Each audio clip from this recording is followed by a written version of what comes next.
Pozdravljeni! Danes je pred vami že 7. redni komentar novic tistega, kar se je po mojem mnenju zgodilo zanimivega v prejšnjem tednu okrog Formule 1.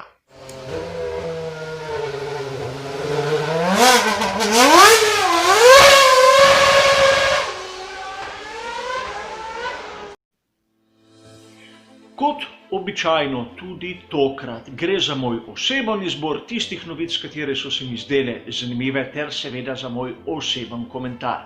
Kaj vidim tu zanimivega oziroma kje vidim določene napake pri poročanju. In kot običajno tudi tiste članke, katere boste videli navedene ob vsaki novici, lahko pogledate sami. Spisek dobite v opisu, kjer so vse bližnjice.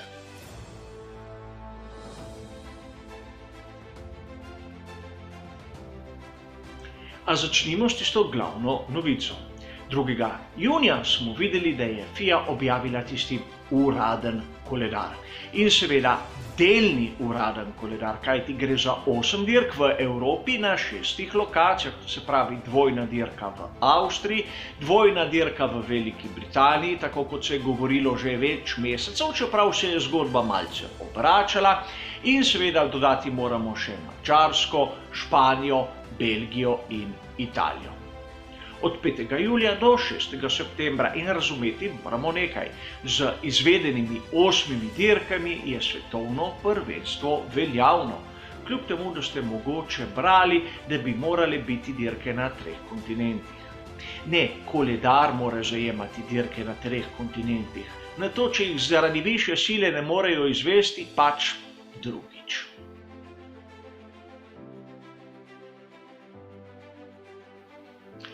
Druga novica je pa nekako povezana s prvo. Kot smo videli v tem začetnem evropskem delu, bo 8 dirk, čeprav samo na 6 lokacijah.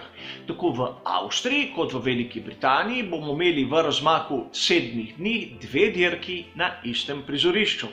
In seveda odgovorni v Formuli 1 so se pa sedaj zavedli, da tista druga dirka mogoče ne bo tako razburljiva in ne bo tako zanimiva, kajti razmerje moči bo ostalo isto kot teden dni prej.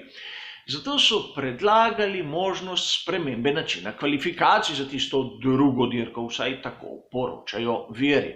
Namreč bilo je več variant od tega, da bi imeli nekak obraten vrstni red, kot je bilo na tistih kvalifikacijah, katere bi jih speljali, oziroma da bi imeli v soboto neko mini sprint dirko, katera bi določila vrstni red.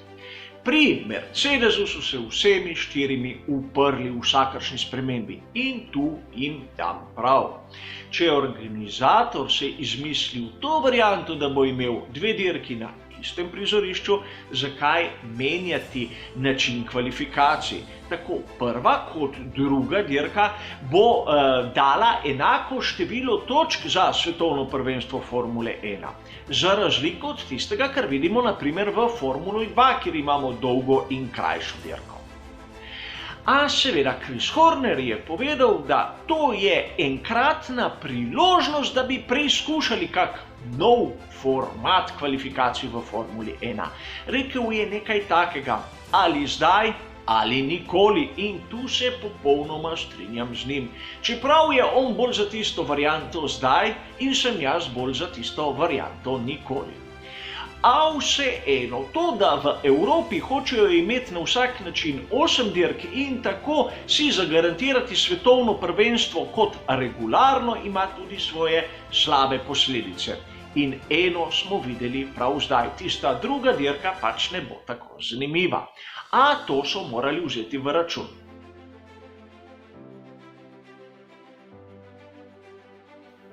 V zadnjih tednih je bilo okrog Williamsa ogromno govora. Mnoge novice so bile malce napihnjene, a tista novica, da so se ločili z glavnim pokroviteljem, je dvignila kar nekaj prahu. Tudi vi ste se spraševali o usodi te znane ekipe, zato sem o tem naredil poseben prispevek. A tudi danes bomo nekaj minut posvetili Williamsu, predvsem zato, ker imam kar nekaj zanimivih novic. Prva je tista, ki jo je objavil motorsport.com 1. junija in govori praktično o tem, kolikšen je ta finančni učinek posojil, ki jih je dobil Williams. Vzeli so točno določene vire, pogledali, koliko denarja naj bi Williams dobil, odšteli stroške, odšteli tiste kredite, katere bi moral vrniti in določili, da Williams bo svoj budžet za sezono 2020 povečal za 28 milijonov funtov. In govorimo o funtih, to bi bilo tam okrog 35 milijonov dolarjev oziroma nekaj manj kot 31,5 milijonov evrov.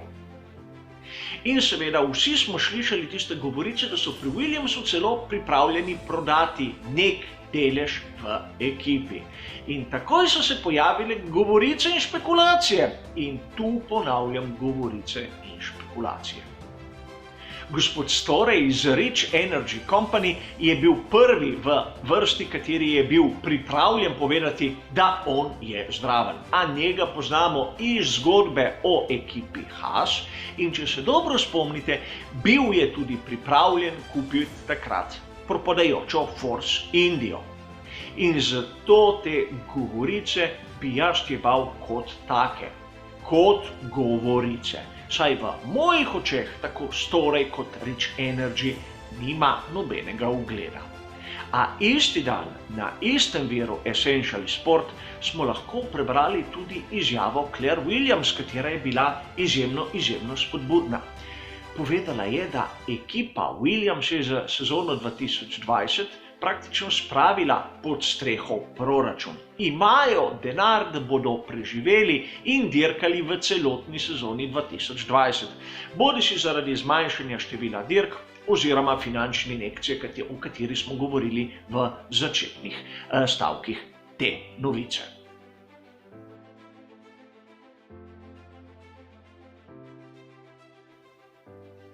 Zadnja novica, katere se jih bom pa danes dotaknil, je precej kritična. Namreč mnogi tudi domači viri so povzeli tisto novico, katero sem jaz zasledil 31.5.2020 na portalu GP Blog. Govori o tem, da je FIA prepovedala Mercedesov sistem DAS za sezono 2021. Ne vem, meni spomin še dobro deluje in spomnil sem se, da smo o tem že na dolgo in široko govorili pred meseci in ni mi bilo jasno, kaj se je spremenilo od takrat do danes. Zato sem si situacijo posnel in šel malce raziskovati. Najprej poglejmo, kaj je sploh FIA v svojih pravilnikih prepovedala v tehničnem pravilniku za sezono 2021. In treba je povedati, da je ta prišel sedaj že do svoje 4. izdaje. Pa poglejmo, kaj je pisalo v prvi. Ta je bila pokazana javnosti 31.10.2019. In če pogledamo tisto poglavje 10, katero zajema obese in krmilni sistem, vidimo, da v točki 10.5.2 točno piše, da se volan poenostavljeno lahko premika samo v eni osi in tu smatramo levo in desno in ne več naprej in nazaj. Seveda so tu še dodatki, kateri omejujejo spremembe kakih stekalnih kotov. A imamo že drugo varianto, katera je bila izdana 6.3.2020 in vidimo rahle korekture, a tisto glavno, kar zajema premik volana, je ostalo dobesedno enako. In seveda sedaj bo marsikdo izmed vas rekel, to je tisti star pravilnik in strinjam se z njim. To je tisti pravilnik, kateri je opisoval te nove bolide, katere bomo videli v sezoni 2022. Seveda sedaj iz tega zornega kota. Nato je 30.3. prišla v veljavo nova verzija tega pravilnika. Tretja verzija in ta je tista, katera je zajemala tehnične spremembe za sezono 2020. S to razliko, glavno razliko, da je notri ostal ta člen, kateri je prepovedoval, da bi se volan premikal v več kot eni osi. In tu je treba povedati, da je prišlo do rahle napake, kar je priznal sam avtor in to tiskarske napake, da je ostal del stavka, kateri je bil v prejšnjem pravilniku. Sedaj v razdelku 10, kateri zopet govori o obesah in krmilnem sistemu, ampak sedaj pod razdelek 4, vidimo, da je ostal samo tisti stavek, da se volan v bistvu lahko premika samo v eni ravnini. In tu dokončno vsakršnega dvoma ni, da ta sistem, kot ga imajo pri Mercedesu, ni več dovoljen v sezoni 2021, tudi če velja tisti star pravilnik, več ali manj. In seveda v četrti izdaji 27.5. vidimo, da so samo izbrisali tisto, kar so pomotoma pustili v prvi izdaji tretje variante pravilnika. Nobene, ponavljam, nobene spremembe. A treba se vprašati nekaj, kaj je sistem DAS in kaj prepoveduje pravilnik.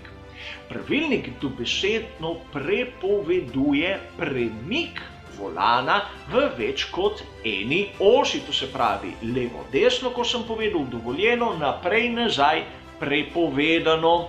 Sistem DAS pa spreminja stekalni kot prednjih koles. O tem sedaj ni niti duha, ne sluha, kajti zanimivo bo videti sedaj, v tej sezoni 2020, glede na pravila, katera določajo park ferme, ali je to sploh dovoljeno ali ne, to je še odprto vprašanje. Čeprav za mnoge, prej nekatere eksperte, kateri takoj poročajo o dogajanju v Formuli 1, je to eno in isto, in to poglavje v tistih glavnih medijih smo zaključili tam konec marca, začetek aprila. Zakaj se mora ta zgodba ponovno ponavljati v začetku junija, je meni neznanka. Mogoče jim spomin več kot 2 meseca ne deluje. A to je bila zadnja novica za današnji pregled. Hvala za vašo pozornost in nasvidenje.